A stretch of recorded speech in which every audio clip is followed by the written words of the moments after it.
Three signs to show that everything you're doing right now, you're doing it to prove a point to your ex.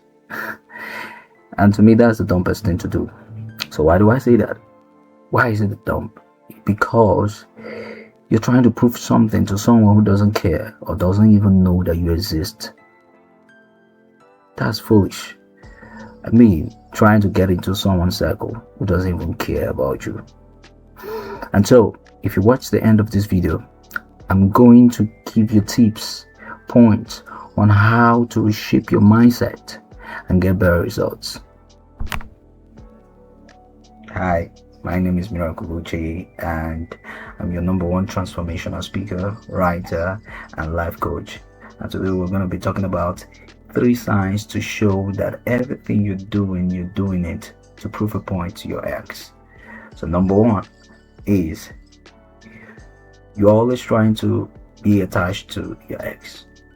Why are you trying to be attached to your ex? You're trying to be in the circle. You're trying to show her that you're doing well for yourself. You're trying to, show her or show him that, you are doing okay with or without them.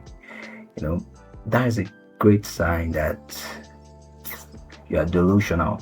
Sometimes I would say they're not even thinking about you. Like, they don't remember you, and yet you stoop so low to go into that, thinking about people that don't even care about you. That number 2, you're always trying to reach out to them. You're always trying to check up on them. You're always trying to. That's not right. That's foolish. Why? Because you think that you can't live without them. You think they are your soulmate. How do you know that he's your soulmate? How do you know she's your soulmate? How did you know that? Who told you that? Because of the feeling you get. Don't be stupid. Don't just be stupid. Tell foolishness to leave you, to depart away from you, because you need Jesus as a point. Because I don't get the point where someone who told you that they don't need you in their life, someone who outrightly told you that they don't want you as part of their life, and you still go back to them, you still try to connect with them, you still try to slide into their DMs, and you keep doing that, and you keep repeating the circle. Number 3, you allow her to predict you. You allow her to know what your next actions would be. She knows that, or he knows that, when they ghost you, you want to come back to them. You always want to find yourself back to them. They know that they can predict you. They can predict your next actions. Come on, don't be that way. Don't be that way. I want you to value yourself more. Value your time. Why going? It's like, for instance, it's like going back to your vomit. That's what it's like. Imagine a dog going back to its vomit. Damn, that's disgusting, irritating, if you ask me. I want you to always have this at the back of your mind. If the person gets back pleading and asking for forgiveness, sure, the moment you do that, do not hesitate to forgive. Forgiveness is not for them, it is for you. You understand what I'm saying? It's for you. And so therefore, don't hold yourself back. No, forgive them. But if they're asking for permission to come back into your life, you need to know this. You need to ask them, why are they coming back? What is it that they want? Yes, you need to be that strict. Now, if you fall into any of these categories, that means you haven't gotten over your ex. But here are 3 things you can do to get over your ex. If what they did to you hurt you so bad, so bad, why let them back? So that would lead me to my #1 point, which is cut off. Totally cut off.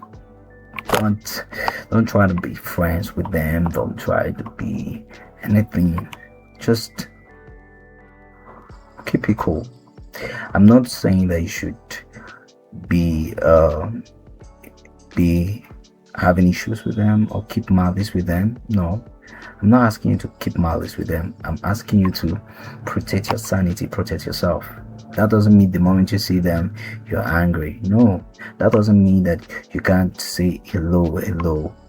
That doesn't mean when you see them in need of help that you can help them. But set your boundaries. There is a reason why that breakup happened in the first place. If it happened in the first place, so why are you still going back? Why? That's foolish. Don't do that. Cut off entirely.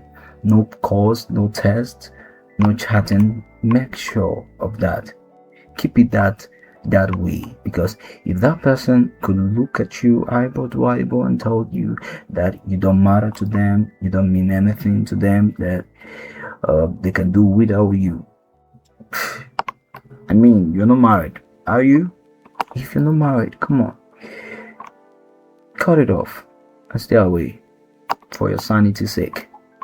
Number 2, run to God. I can't stop talking about this. Run to God. God is all you've got.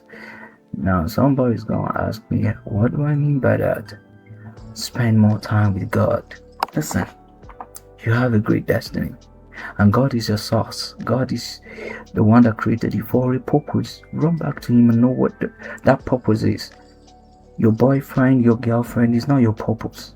So, whether they are around, whether they are not, whether they are with you or without you, you still go and do it with or without them. It's just the way it is. God created you for a purpose. Find that purpose. And how can you find it? By running back to God. You run back to your maker, you run back to your source, and you plead to Him to show you what your purpose is. And that will take me to my next point, which is channel your focus to something more valuable. And what is more valuable? It is your life, it is your purpose, it is your gift, your talent, the things that God, the potentials that God has deposited right inside of you. How can you find them if you're busy having fun, if you're busy partying, if you're busy doing one thing or the other? You find your gifts, your talent, spend that time, spend that energy, that youthfulness, spend it finding your gift, finding your talent.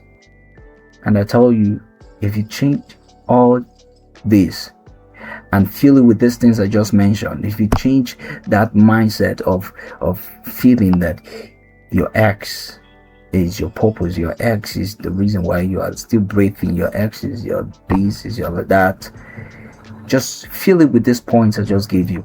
Cut them off entirely. Run back to God. God is our best friend. He knows how to console us when we are down, when we're depressed. He knows how to do that. And the last but not the least, is find that thing. Find that thing that keeps you up awake at night. Find it. Discover it. And then channel all your energy on that. And stop thinking about your ex. I hope you listened. Bye for now.